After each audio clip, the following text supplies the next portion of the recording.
What's up to my friends on YouTube? Today I'm just going to quickly show you how you could calculate what your capital gains tax will be when you sell your stocks. This also applies for all sorts of funds, REITs, and really anything that you could publicly trade.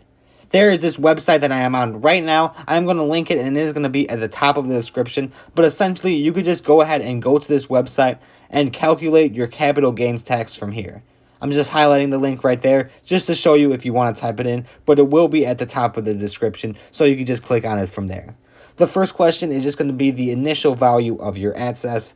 I'm just going to do a mock conversion for this and just put 20,000 of assets. And then what you sell it at, let's say you double your money and make 40,000. The next question is the length of ownership. Now this depends a lot on how much you pay for your taxes. If you own it for less than a year, you're going to end up paying a lot more taxes. So if you're right around the corner of a year and you're thinking about selling, just wait for it a year and then you won't have to pay as much taxes.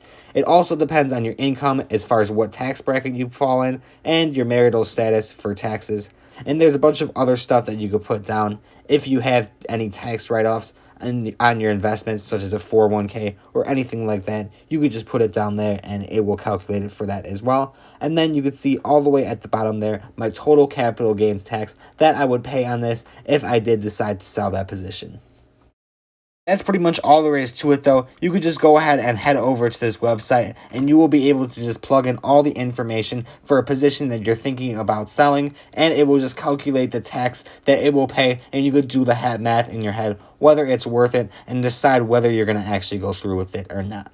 If you did have any questions or were confused on anything that I covered in this video, though, be sure to comment down below and I will get back to you as soon as possible. Other than that, though, if you found this helpful today, like and subscribe, and thanks for watching.